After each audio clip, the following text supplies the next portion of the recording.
Ryan. After striking out 12, struck Willie Wilson with a pitch. Nolan was ejected for the first time in his 26-year. RBI single in the first. Watch out. Look at this.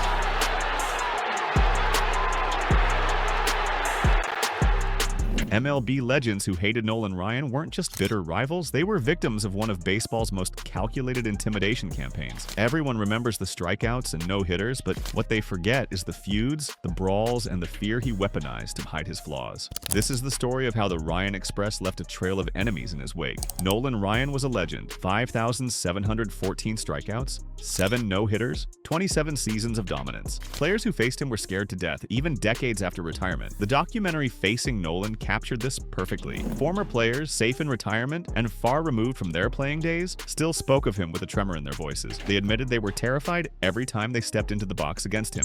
But behind that golden image was something darker, a fiery personality that sparked unforgettable rivalries and bitter enemies. Ryan didn't just beat hitters with his fastball, he beat them with intimidation, confrontation, and a carefully crafted aura of violence. In September 1990, Bo Jackson hit a line drive that smashed into Ryan's face, splitting his lip open. Ryan didn't leave the game. He threw Jackson out at first, then pitched another 17 outs with blood streaming down his uniform. It wasn't just toughness, it was theater. It was a performance of intimidation. It cemented the myth that Ryan was indestructible. But that image came at a cost, and it left a lot of players hating him for it. This was the foundation of his persona. Violence and confrontation weren't accidents. They were tools. The most iconic moment of Ryan's dark side happened on August 4th, 1993. Robin Ventura, a 26-year-old star for the Chicago White Sox, charged the mound after Ryan drilled him with a pitch. What followed wasn't a fair fight. It was a beating. Ryan, 46 years old, grabbed Ventura in a headlock and landed 5 or 6 punches to his head before the benches cleared. The image of the old veteran pummeling the young star became instant legend. Ventura was ejected and later suspended for 2 games. Ryan? He wasn't even thrown out of the game.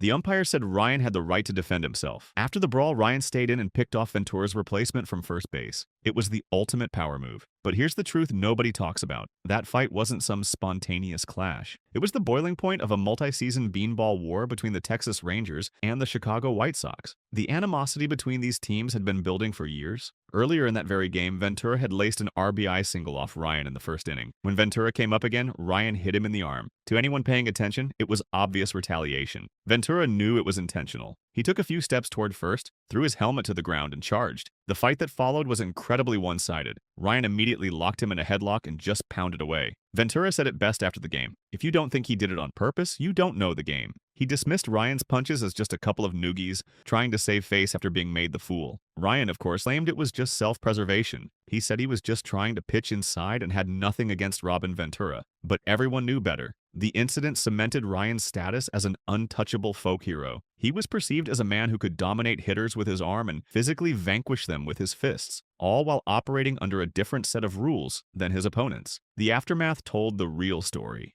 Decades later, when producers for the Facing Nolan documentary reached out to Ventura for an interview, he declined. The hate never went away, and here's the twist nobody remembers. The public image of that brawl is a lie. Ryan didn't walk away a conquering hero. He nearly died. Bo Jackson, Ventura's teammate, was involved before, during, and after the fight. Jackson suspected Ryan might hit Ventura as payback for the RBI single. He gave Ventura 2 pieces of advice. Keep your helmet on for protection, and use the slope of the mound to get leverage. Ventura ignored both. He flipped his helmet off as he charged. Jackson even yelled at him to keep it on, but it was too late. What happened next is the part that shatters the myth. After Ryan landed his punches, the benches cleared. A massive pile formed. Ryan ended up on the bottom, suffocating under the weight of bodies. He couldn't breathe. He thought he was going to black out and die. Then 2 big arms started tossing players off him. It was Bo Jackson. In Ryan's own biography, Nolan Ryan, The Making of a Pitcher, he admitted the truth. All I remember is that I couldn't breathe, Ryan stated. I thought I was going to black out and die, when all of a sudden I see 2 big arms tossing bodies off of me. It was Bo Jackson. He had come to my rescue, and I'm awful glad he did, because I was about to pass out. Ryan was so grateful he called Jackson that night to thank him. He later told Jackson he had saved his life. So the cornerstone of Ryan's tough guy legacy, the moment that supposedly proved he was indestructible, was actually the moment he was rendered helpless and nearly unconscious, and he was saved by an opposing player. Bo Jackson advised Ventura on how to win the fight, then physically saved Ryan from the consequences of it. The irony is almost too perfect. But that headlock wasn't instinct. It was a strategy Ryan had been holding onto for 13 years. On August 4th, 1980, exactly 13 years to the day before the Ventura brawl, Ryan faced Dave Winfield. Ryan was throwing high and inside, playing some ear-splitting chin music. He brushed Winfield back twice, then knocked him to the ground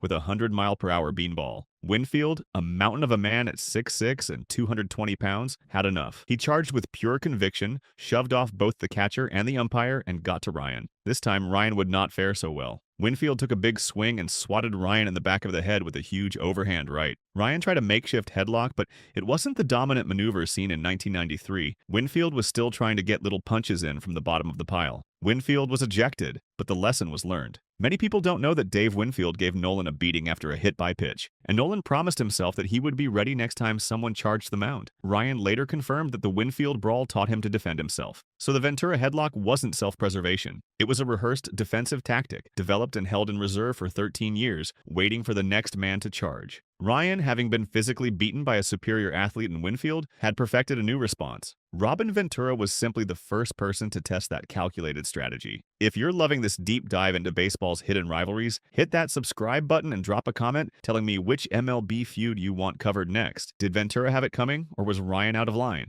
Not all of Ryan's feuds were violent. His feud with Will Clark was a cold war, born from Ryan's inability to dominate an opponent who showed him no fear from day one. On April 8, 1986, Will Clark, a 22-year-old rookie, stepped into the batter's box for his first ever major league at-bat. The pitcher was Nolan Ryan. On his very first swing in the big leagues, Clark hit a high fastball into the center field seats of the Astrodome for a home run. It was the ultimate act of defiance against baseball's greatest intimidator. Clark even turned to his teammate Chili Davis in the dugout and asked, "He's going to drill me next time, isn't he?" That first swing wasn't a fluke. It was a preview of the entire relationship. In 39 plate appearances against Ryan, Clark hit 6 home runs and posted a staggering 1.274 OPS. He owned Nolan Ryan. For a man whose entire persona was built on fear, Clark's persistent dominance was an unforgivable sin. The hate here wasn't fiery. It was frigid. Years later, when Clark signed with the Texas Rangers, the organization Ryan was synonymous with, you'd think they could laugh about their shared history. According to Clark, the opposite was true. "He never would once talk to me," Clark stated in a 2016 interview. "He avoided me like the plague." That's the old school mentality. Hitters and pitchers. I completely understood it. Clark's polite understanding masks the reality. Ryan's refusal to even acknowledge his former rival and current team's first baseman was a deep personal grudge. When faced with a rival he could not physically intimidate like Ventura or beat with his stuff, Ryan's negative response was to simply pretend he did not exist. The thrill had exposed a crack in the Ryan facade. The Ryan Express had no answer for Will Clark, and Ryan's ego couldn't handle it. This dynamic of fear and dominance defined Ryan's relationships with other legends too.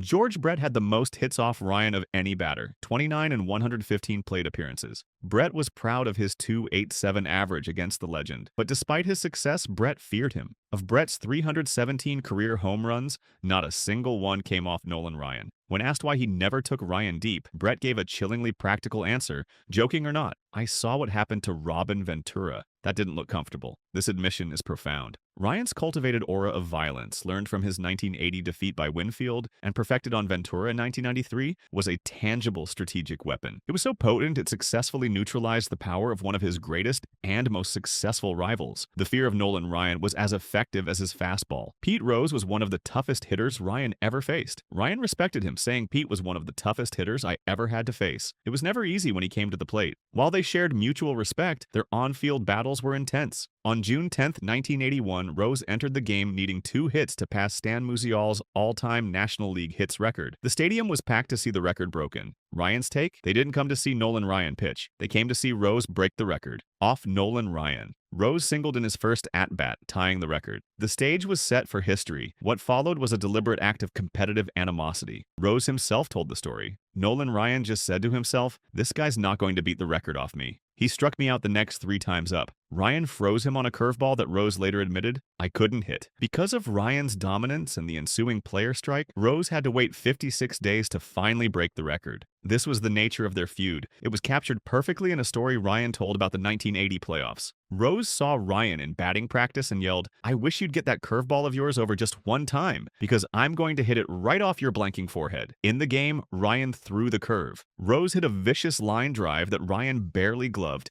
As Rose ran to first, he was pointing directly at Ryan. The mutual respect was real, but so was the desire to destroy each other on the field. Dave Winfield, despite winning their 1980 brawl, hit just 103 against Ryan over 41 plate appearances. Ryan's statistical dominance over Winfield in the batter's box was complete, but Winfield won the fight that mattered. He forced Ryan to be ready next time, which directly led to the Ventura incident 13 years later. This legacy of fear and feuds served a specific purpose. It was a necessary shield to mask significant statistical vulnerabilities. While many call Ryan a top 2 or top 3 all-time pitcher, a sober statistical analysis suggests it's questionable if he's even in the top 10. The hagiography ignores the glaring holes in his resume. He famously never won a Cy Young Award, and for all his positive records, he holds negative ones of equal magnitude. He is the all-time leader in walks and ranks third all-time in losses. His reputation for dominance is built on his #1 all-time hits per 9 innings rate, the foundation for his 7 no-hitters. But when his insane rate of walks is factored in, his career whip, walks plus hits per inning pitched, plummets to 266th all-time.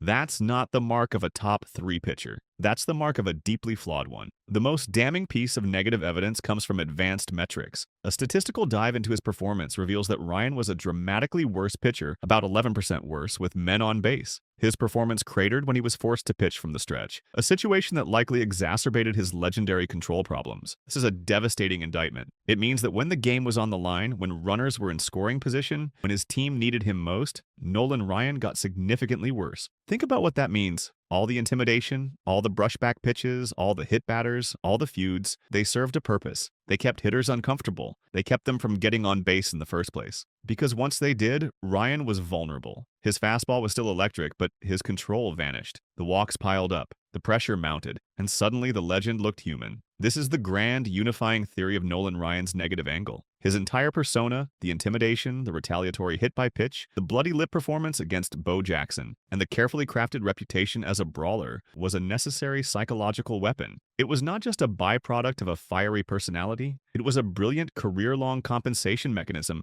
for his greatest flaw. Ryan cultivated an aura of fear so that hitters like George Brett would be less comfortable, less aggressive, and less likely to stand in against him. He intimidated them in the dugout before they even reached the batter's box, because he knew that once they got on base, he was a demonstrably weaker and more vulnerable pitcher. The hate and fear he generated weren't side effects of his greatness. They were essential ingredients for it. This folk hero was a master of psychological warfare, using a violent, intimidating persona to protect his flawed and perhaps overrated statistical reality. The rivalries weren't accidents. The feuds weren't unfortunate byproducts of competition. They were intentional. They were strategic. They were necessary. Without them, the cracks in his game would have been too obvious to ignore. The walks, the losses, the lack of a Cy Young, the collapse with runners on base, all of it would have defined him differently. But instead, we remember the fights. We remember the headlock. We remember the bloody lip. We remember the fear in the eyes of Hall of Famers. And maybe that's exactly what Nolan Ryan wanted. Because if hitters were too busy being afraid to notice he couldn't throw strikes with men on base, then the intimidation had done its job.